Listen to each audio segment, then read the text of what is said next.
నమస్కారం. Welcome to ASN news. తూర్పు గోదావరి జిల్లాలో రాష్ట్ర విద్యుత్ శాఖ మంత్రి గొట్టిపాటి రవికుమార్ పర్యటించి పలు అభివృద్ధి కార్యక్రమాలలో పాల్గొన్నారు.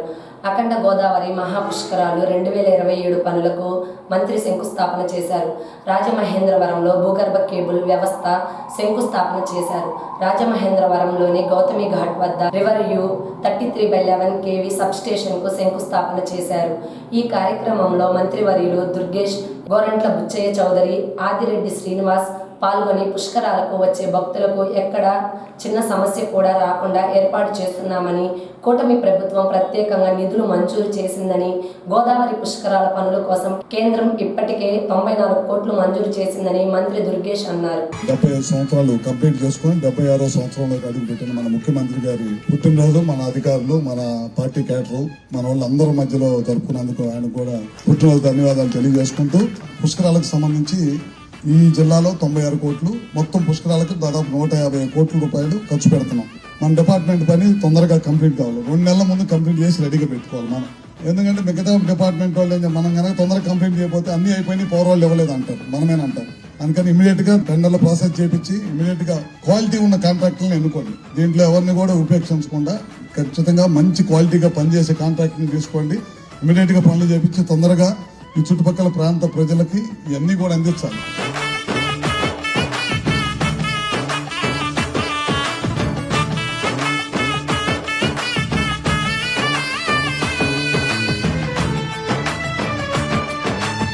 పవర్ వోల్టేజ్ తక్కువ ఉన్నాయని చెప్పి చాలా మంది చెప్పారు. లో వోల్టేజ్ అనేది ఉండకూడదనే ఉద్దేశంతో 132 కానీ 220 kV సబ్స్టేషన్స్ కానీ లేకపోతే 400 kV సబ్స్టేషన్స్ కానీ దాదాపు 6,000 కోట్ల రూపాయలతోటి ఈ రాష్ట్రంలో పనులు జరుగుతున్నాయి. ఇప్పుడు ఒక 220 kV సబ్స్టేషన్ ఒకటి ఓపెన్ చేస్తున్నాం. రాబోయే రోజుల్లో చాలా పెద్ద ఎత్తున మొన్న రికార్డ్ టైంలో ఎయిర్పోర్ట్లో, విజయవాడ ఎయిర్పోర్ట్లో రికార్డ్ టైంలో 2 నెలల ముందే సబ్స్టేషన్ గట్టి ఓపెన్ చేశాం అనమాట. అదేవిధంగా ఏలూరులో ఎప్పటి నుంచో సబ్స్టేషన్ పెండింగ్ లో ఉంటే ల్యాండ్ సమస్యలు తీరకపోతే అన్ని రైతులు పిలిపించి మాట్లాడి అవసరమైన డబ్బులు వాళ్ళకి ఇచ్చి రైతులకి, ఎందుకంటే మనం అన్ని రోజులు పెట్టుకుంటా పోతుంటే ఎన్ని సంవత్సరాలైనా రేట్లు పెరుగుతాయి కానీ సొల్యూషన్ దశగా ఉండదు. ముఖ్యమంత్రి గారు ఫ్రీ హ్యాండ్ ఇచ్చి ఇవన్నీ క్లియర్ చేయాలి. ఇమీడియట్ గా ఈ సబ్స్టేషన్స్ అన్ని కూడా ప్రజలకు వినియోగంలోకి రావాలనే ఉద్దేశంతో ఎన్ని కార్యక్రమాలు చేస్తున్నాం.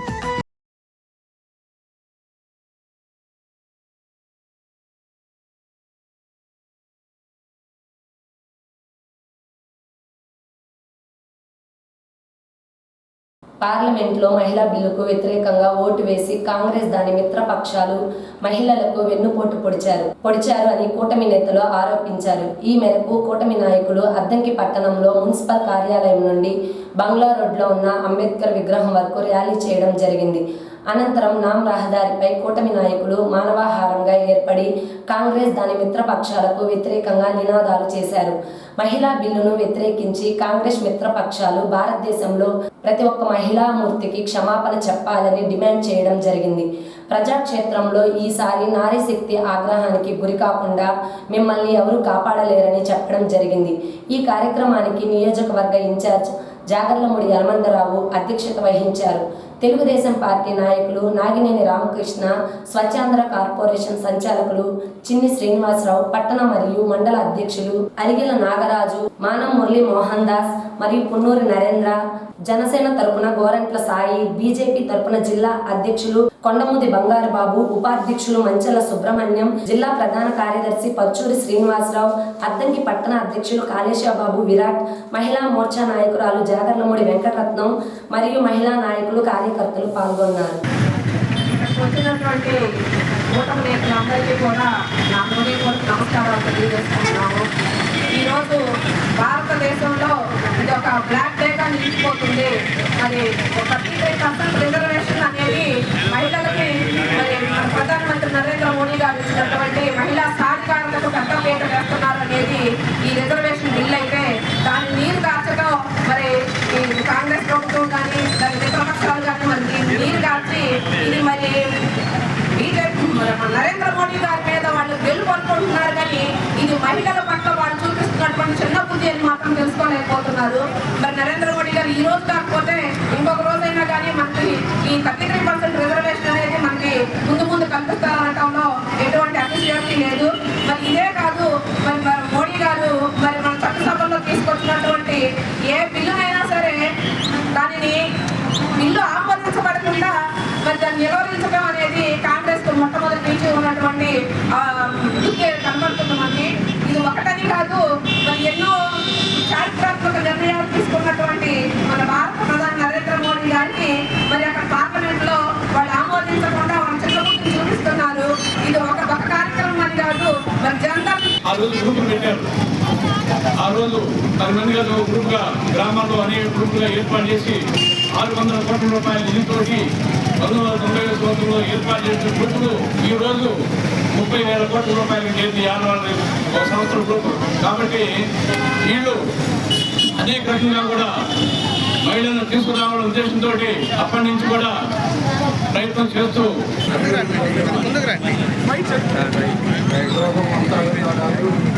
ఎందుకంటే కాంగ్రెస్ ప్రభుత్వం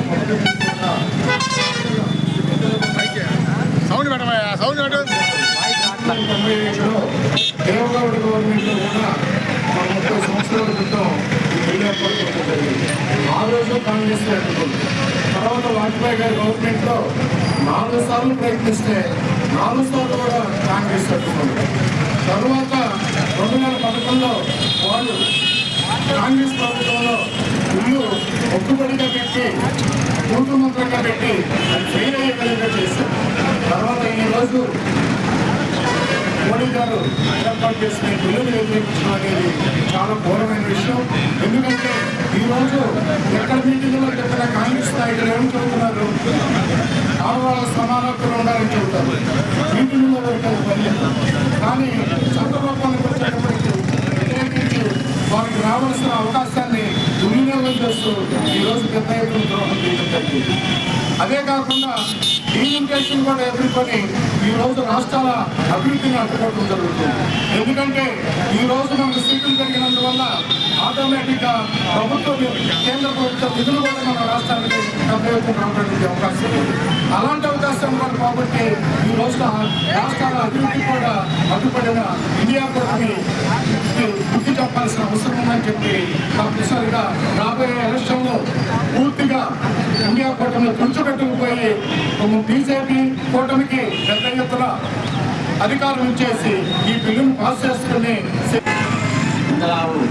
మహిళా బిల్లు వ్యతిరేకించిన కాంగ్రెస్ పార్టీకి ప్రజలు చదవాలని బుద్ధి చెప్పి కాంగ్రెస్ పార్టీని అసలు ఆరోగ్య పనిలో ఉన్నారు అందరూ కలిసి. ఇప్పటికే మన ఆంధ్రప్రదేశ్లో పార్టీ గల్లంతైపోయింది. రాబోయే రోజుల్లో ఇండియాలో కూడా ఆ పార్టీకి మనుగడ లేకుండా పోతే మహిళల్ని బిల్లును వ్యతిరేకించేందుకు మహిళలే దానికి అందరూ ఓట్లు వేయకుండా చుట్టుపట్టే పని చేస్తారు. అందువల్ల ఈ కార్యక్రమంలో మన అర్థం పట్టణంలో కూటమి ప్రభుత్వం నిర్వహించడం చాలా సంతోషంగా ఉంది. అందరికీ ధన్యవాదాలు.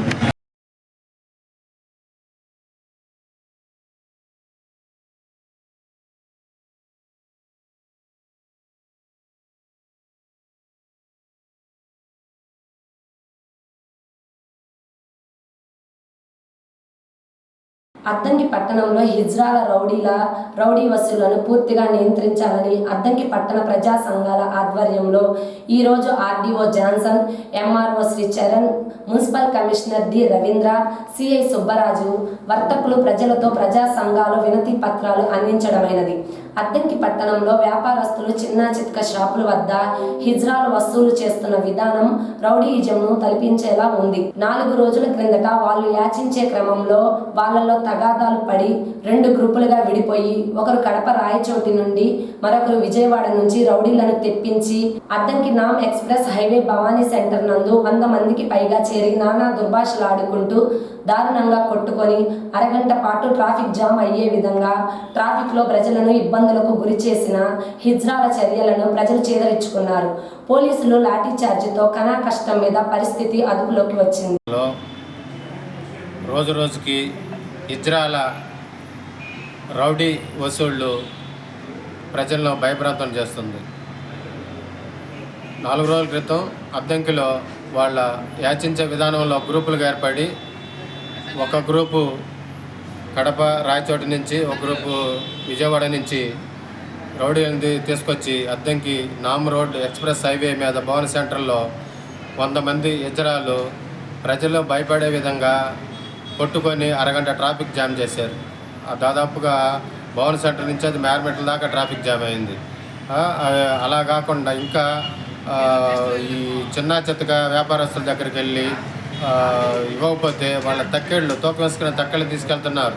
ఇంకా ఈ మేరమెట్ల కసాపురం వెళ్ళే రోడ్లో రాణివారి రోడ్లో సింగిల్కి వెళ్ళే బైక్ వాళ్ళని టార్గెట్ చేసుకొని జేబులో బలవంతాలు లాక్కుంటున్నారు, ఎంత ఉంటే అంత.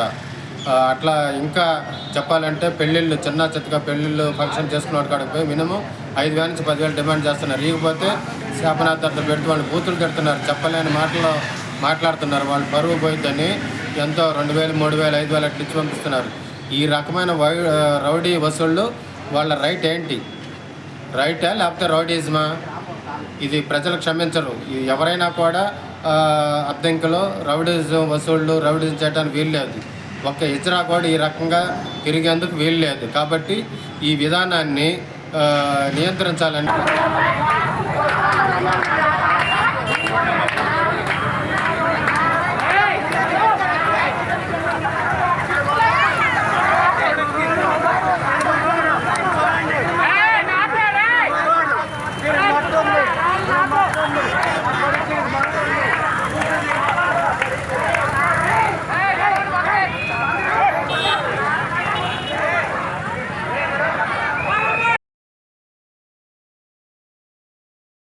తెలుగుదేశం పార్టీ రథసారథి, నవ్యాంధ్ర నిర్మాత, అమరావతి ప్రదాత, రాష్ట్రాన్ని అభివృద్ధి వైపు పరుగులు పెట్టిస్తున్న నారా చంద్రబాబు నాయుడు గారి జన్మదిన వేడుకలు అద్దంకి పట్టణంలో తెలుగుదేశం పార్టీ కార్యాలయంలో పార్టీ శ్రేణుల కూటమి నాయకులు ఆధ్వర్యంలో ఘనంగా నిర్వహించారు. ఈ కార్యక్రమానికి పట్టణ అధ్యక్షులు అరిగెన నాగరాజు అధ్యక్షత వహించారు. ముందుగా కేక్ కట్ చేసి చంద్రబాబు నాయుడు 76వ జన్మదిన శుభాకాంక్షలు తెలియజేశారు. ఈ సందర్భంగా రాష్ట్ర వ్యవసాయ మిషన్ డైరెక్టర్ నాగినేని రామకృష్ణ మాట్లాడుతూ, అందరూ శతమానం భవతి అంటారు, కానీ నేను అలా అనను. ఎందుకంటే భగవంతుడు మనిషికి 120 సంవత్సరాల ఆయుష్కాలం ఇచ్చారు. అందుకని చంద్రబాబు నాయుడు గారు 120 సంవత్సరాల పైగా జీవించి ఆంధ్ర రాష్ట్రాన్ని, దేశాన్ని మరింత అభివృద్ధి పదంలో నడిపించి ప్రపంచంలోనే అమరావతి, భారతదేశం గర్వించే విధంగా అభివృద్ధి చేస్తారని ఆశిస్తున్నాము అని నాగినేని అన్నారు. ఈ కార్యక్రమంలో కూటమి, టీడీపీ, జనసేన, బీజేపీ కార్యకర్తలు, అభిమానులు, నాయకులు, వివిధ హోదాల్లో ఉన్న పార్టీ సభ్యులు పాల్గొని ముఖ్యమంత్రి నారా చంద్రబాబు నాయుడుకి జన్మదిన శుభాకాంక్షలు తెలియజేశారు. మన ప్రీతం నాయకులు, గౌరవనీయులు, తెలుగుదేశం పార్టీ రథసారథి, జాతీయ పార్టీ అధ్యక్షులు, మాన్యులు శ్రీ నారా చంద్రబాబు నాయుడు గారి 76వ పుట్టినరోజు సందర్భంగా అద్దంకి నియోజకవర్గం తరఫున మన అద్దంకి నియోజకవర్గం పార్టీ ఆఫీసులో ఈ కార్యక్రమం జరుపుకోవడం నిజంగా మన అదృష్టం.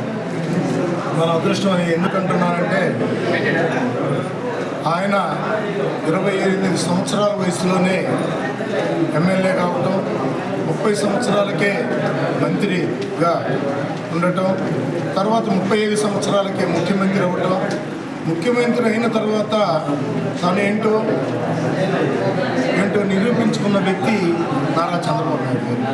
ఎందుకంటే దేశ విదేశాల్లోని, మన భారతదేశంలోనే కాదు, మన రాష్ట్రంలోనే కాదు, దేశ విదేశాల్లో కూడా ఆయనకంటూ ప్రత్యేక గుర్తింపు పొందగలిగారు. ఎందుకంటే ఆయన విజన్ కానీ, ఆ రోజు ఎంతమంది ఎవరు తిట్టినా, ఎన్ని మాటలన్నా 2020 విజన్ని ఆయన సక్రమంగా అమలుపరిచిన వ్యక్తి చంద్రబాబు నాయుడు. తనేంటో నిరూపించాడు. 2020 ఏంటి అని ఆ రోజు ఎగతాళి చేశారు.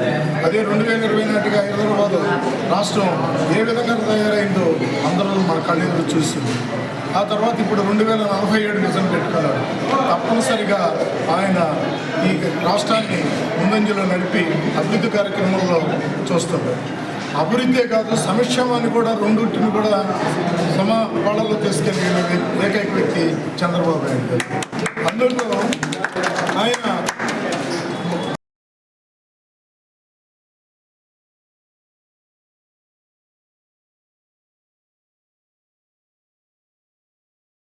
ముఖ్యమంత్రి చంద్రబాబు 76వ జన్మదిన సందర్భంగా అద్దంకి పట్టణంలోని పొట్టి శ్రీరాములు మెయిన్ బజార్లో గల పాత ఎల్ఐసి కార్యాలయం వద్ద కూటమి నాయకులు కేక్ కట్ చేసి మజ్జిగ, పులిహోర, స్వీట్లు పంచిపెట్టారు. ఈ కార్యక్రమంలో టీడీపీ సీనియర్ నాయకులు Gattupalli Ramarao, market yard vice chairman Dharmarao, Nageswararao, Lahari, doctor Phanindrababu, Surendra, TDP నాయకులు శామ్యుయల్, పలువురు మాజీ కౌన్సిలర్లు, మహిళలు పెద్ద ఎత్తున పాల్గొని ఈ కార్యక్రమాన్ని విజయవంతం చేశారు. 47 ఆదర్శమూర్తి గల నాయకుడు, మన ప్రీతమ నేత, 4 గోళ్ల మధ్య కాకుండా బహిరంగంగా జరుపుకోవటం మన వార్డు కౌన్సిలర్ లహరి గారి ఆధ్వర్యంలో, నాదెళ్ల రంగారావు గారి అబ్బాయి సహకారంతో అందరం గర్వించదగ్గ విషయం. దీనంతటికీ మూలం మన నారా చంద్రబాబు నాయుడు గారి దూరదృష్టి. ఆ రోజుల్లో హైదరాబాద్ను ఎలా డెవలప్ చేశాడో రేపు రాబోయే తరాల్లో కూడా అమరావతిని అలా అభివృద్ధి చేసి కేవలం అభివృద్ధి కాకుండా పేద ప్రజలందరికీ కడుపు నిండా అన్నం పెట్టి ముఖ్యమంత్రి నారా చంద్రబాబు నాయుడు 76వ పుట్టినరోజు సందర్భంగా నందమూరి తారక రామారావు కుమార్తె చంద్రబాబు గారి భార్య భువనేశ్వరి ఒకరోజు అన్నా క్యాంటీన్లో ఉచిత భోజనానికి అయ్యే ఖర్చు మొత్తాన్ని ఆ సంస్థకి అప్పగించారు. చంద్రబాబు జన్మదిన సందర్భంగా ఈరోజు ఉదయం టిఫిను, మధ్యాహ్నం భోజనం, సాయంత్రం భోజనం నిరుపేదలకు రాష్ట్ర వ్యాప్తంగా ఉచితంగా పంపిణీ చేశారు.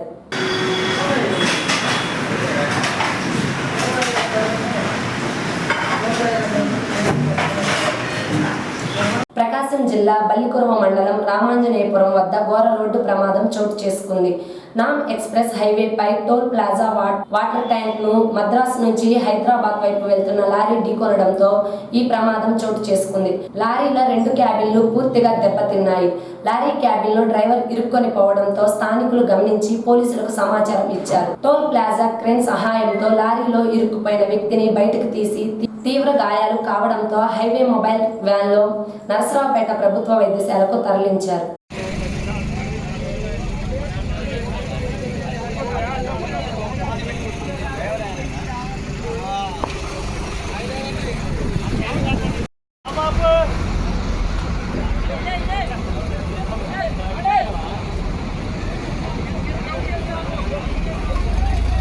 అద్దంకి పట్టణంలో పేదరిక నిర్మూలన సంస్థ ఆధ్వర్యంలో ముఖ్యమంత్రి నారా చంద్రబాబు నాయుడు 76వ జన్మదిన వేడుకలు ఘనంగా నిర్వహించారు. ఎస్డిఆర్పి సంస్థ నుండి 5G మొబైల్స్ను రాష్ట్ర ప్రభుత్వం వివోఏలకు ఉచితంగా అందజేశారు. వివోఏలకు పని భారం ఎక్కువ కావడంతో అనేక రకాల రికవరీలు, లోన్స్ కానీ ఫోన్స్ ద్వారా చేయవలసి వస్తుంది. పనిని సులభతరం చేయడానికి రాష్ట్ర ప్రభుత్వం మంచి ఉద్దేశంతో ఈ ఫోన్లు 42 మంది వివోఏలకు ఉచితంగా పంపిణీ చేశారు. చంద్రబాబు జన్మదినం సందర్భంగా రాష్ట్ర విద్యుత్ శాఖ మంత్రి గొట్టిపాటి రవికుమార్ వివోవి ఉచితంగా మహిళలకు చీరలు పంపిణీ చేశారు. ఈ కార్యక్రమంలో స్థానిక ప్రజాప్రతినిధులు నాగినేని రామకృష్ణ, మండల ప్రెసిడెంట్ మానం దాసు, కరి పరమేశ్. ఈరోజు కాంగ్రెస్ మరలా అభ్యులను అడ్డుకుంటుంది కాబట్టి మహిళలకు వ్యతిరేకంగా పనిచేస్తున్న పార్టీకి మీరు అండగా ఉండాలా, లేకపోతే మహిళలకు అనుకూలంగా పనిచేస్తున్న పార్టీకి అనుకూలంగా ఉండాలనేది కూడా మీరు ఒకసారి ఆలోచించాల్సిన అవసరం ఉంది. అందువల్ల ఇంత చేయుతో ఇంత సపోర్ట్ ఇస్తున్న తెలుగుదేశం పార్టీని మీరు సపోర్ట్ చేయాల్సిన అవసరం ఉంది.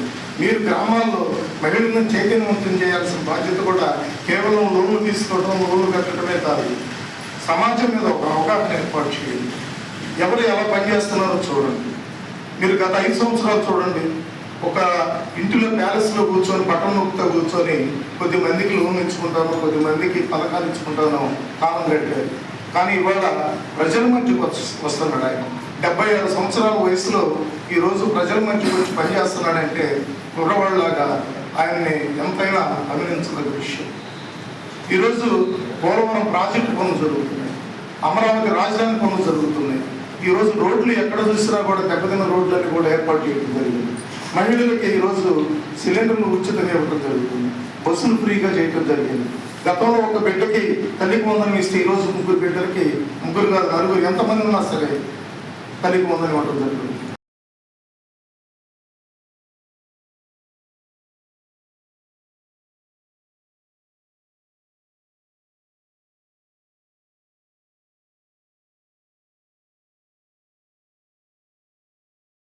జిల్లా కలెక్టర్ రాజాబాబు ఆదేశాల మేరకు వేసవిని దృష్టిలో పెట్టుకొని గ్రీవెన్స్ టైమింగ్స్ మార్చబడిందని అద్దంకి ఆర్డీఓ జాన్సన్ తెలియజేశారు. ఈ రోజు వివిధ సమస్యల పరిష్కార నిమిత్తం 5 అర్జీలు వచ్చినట్టు ఆయన తెలిపారు. ఎవరికైనా ఏ విధమైన సమస్య ఉన్నా వెంటనే మా దృష్టికి తీసుకురావాలని, ఎప్పుడూ ఆర్డీఓ కార్యాలయంలో సిబ్బంది అందుబాటులో ఉంటారని ఆయన తెలిపారు. కూర్చొని వారి యొక్క పిటిషన్స్ తరఫున వారి యొక్క సంజాయిషి ఇస్తూ వారికి సమాధానాలు చేస్తూ ఉన్నారు. మరి ముఖ్యంగా ఇప్పటి వరకు ఈ రోజుకి 5 పిటిషన్లు వచ్చి ఈ 5 పిటిషన్లు పరిష్కరించాలని చెప్పేసి డిఓ గారి ద్వారా, అదేవిధంగా మండల తహసీల్దారులు కూడా మేము ఫోన్ ద్వారా సంప్రదించి దాన్ని పరిష్కరించవలసిందిగా కోరి ఉన్నాము. అదేవిధంగా ఈరోజు ఎవరైనా సరే ఈ డివిజన్కి సంబంధించిన ప్రజలు తమ యొక్క సమస్యల పరిష్కారం కోసం ఆర్డీఓ ఆఫీస్ని సంప్రదించాలి.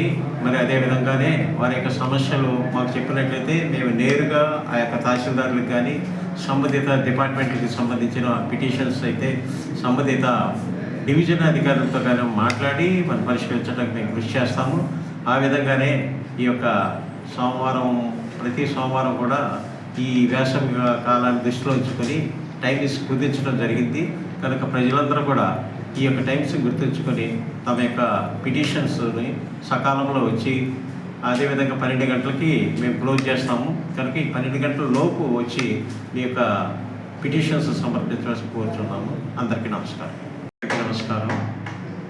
ఈరోజు PGRS కార్యక్రమం, అదేవిధంగా ఈ యొక్క ఆర్డీఓ డివిజన్ ఆఫీస్లో జరిగింది. ఎండ వేడికి దృష్ట్యా జిల్లా కలెక్టర్ గారు, జాయింట్ కలెక్టర్ గారు టైమింగ్స్ చేంజ్ చేయడం అనేది డిఆర్ఓ గారు టైమింగ్స్ చేంజ్ చేశారు. ఉదయం 9 గంటల నుంచి 12 గంటల దాకా పిటిషనర్స్ తమ యొక్క పిటిషన్స్ డివిజనల్ స్థాయిలో సబ్మిషన్ చేయవలసిందిగా వారు విజ్ఞప్తి చేశారు. అదేవిధంగా ఈ నెల 26వ తేదీన కాకానిపాలెంలో గల శ్రీ మధ్విరాట్ పోతులూరి వీరబ్రహ్మేంద్ర స్వాముల వారి దేవాలయం వద్ద స్వామివారి ఆరాధన మహోత్సవాల సందర్భంగా ప్రత్యేక పూజలు నిర్వహించి భక్తులకు అన్నప్రసాదం, ఇతర కార్యక్రమాలు జరుపుతున్నందున ఈ కార్యక్రమానికి హాజరు కావాలని Addanki revenue division officer Johnson గారిని వారి ఛాంబర్లో కలిసి శాల్వాతో సన్మానించి ఆహ్వాన పత్రిక అందజేయడం అయినది.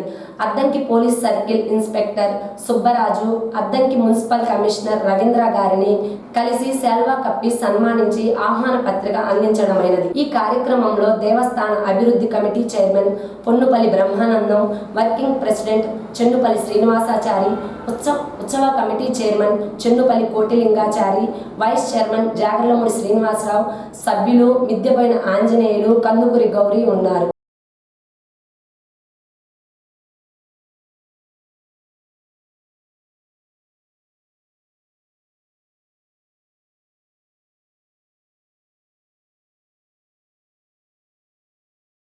అగ్నిమాపక శాఖ వారోత్సవాల ముగింపు కార్యక్రమంలో అద్దంకి వ్యవసాయ మార్కెట్ ప్రాంగణంలో ఫైర్ ఆఫీసర్ వెంకటరావు అధ్యక్షతన ఘనంగా నిర్వహించారు.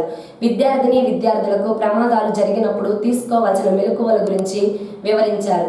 అగ్ని ప్రమాదం జరిగినప్పుడు ఉపయోగించే పరికరాలను విద్యార్థులకు చూపించి వివరాలు వెల్లడించారు. వేసవి కాలం దృష్టిలో పెట్టుకొని అగ్ని ప్రమాదాల నివారణకు మీ వంతు కృషి చేయాలని వెంకట్రావు విద్యార్థులకు సూచించారు. ఈ కార్యక్రమంలో ముఖ్య అతిథిగా market committee secretary Suryaprakash Reddy, veterinaries doctor Sai Jahnavi, Bhavishya school విద్యార్థులు, అగ్నిమాపక సిబ్బంది పాల్గొన్నారు. ASN న్యూస్ ఇంతటితో సమాప్తం. నమస్కారం.